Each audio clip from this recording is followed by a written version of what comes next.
आओ दोस्तों, हम लोग एक लड़के की कहानी सुनते हैं और देखते हैं कि आगे क्या होता है। बहुत मजा आने वाला। तो चलिए शुरू करते हैं। एक दफा का जिक्र है।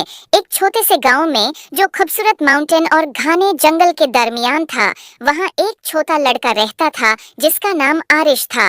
आरिश बहुत क्यूरियस और एडवेंचरस था। हमेशा अजीब और फैंटास्टिकल जगहों कई सपने देखता रहता।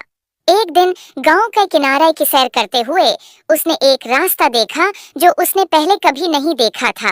ये रास्ता एक पुराने जादुई घर तक जाता था जो फूलों से ढका हुआ था, और एक गार्डन जो जादू से चमकता था उसके इर्द गिर्द था। आरिश खूफ और जोश से घर की तरफ बढ़ता है। जैसे ही उसने दरवाजे का हैंडल छूने की कोशिश की, वो एक गरम सुनहरी रोशनी से चमक उठा। दरवाजा खुद ब खुद खुल गया, जैसे कि वो उसको बुलाता हो। अंदर घर अजीब और शानदार चीजों से भरा हुआ था।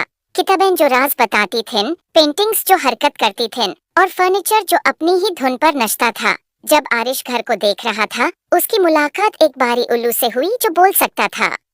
उल्लू का नाम ही ओलिवर था। ओलिवर ने आरिश को समझाया कि ये घर जादू की एक दुनिया है और ये किसी ऐसे शख्स का इंतजार कर रहा था जिसका दिल पाक हो ताकि उसके राज मालूम हो सके। घर का अपना एक मैजिक था जो अपना जादू उन लोगों से शेयर करना चाहता था जो इसके लायक थे। ओलिवर ने आरिश को घर के अंदर घूमने में मदद की और उसे अद्भुत कमरे दिखाए। एक गार्डन जहां फूल मिलकर गाते थे, एक लाइब्रेरी जहां हर किताब एक अलग दुनिया का दरवाजा थी, और एक रसोई जहां मसाले और इंग्रेडिएंट्स खुद नाच कर खाना बनाते थे। हर कमरा एक नया राज था और आरिश ये देखकर बहुत खुश होया। लेकिन घर ने आरिश के लिए एक छोटा सा इम्तिहान भी रखा था। घर के सबसे गहराई हिस्से में एक ताला लगा हुआ कमरा था जो सिर्फ वो खोल सकता था जो सच्चे दिल से जादू पे यकीन करता हो। ओलिवर ने आरिश को एक चाबी दी और कहा कि अपने दिल पर भरोसा करो। आरिश ने गहरा सांस लिया और ताला के सामने गया, चाबी डाली और घूमे। दरवाजा धीरे धीरे खुल गया और एक कमरा रोशनी से भर गया, और ऐसा खूबसूरत मंजर आरिश ने कभी नहीं देखा था। एक आईना जो मुस्तकबिल दिखाता था। इसमें आरिश ने अपने आप को देखा जो बड़ा होकर अपने गांव का एक मेहरबान और अक्लमंद लीडर बन गया था जो अपने गांव में खुशहाली लाता था।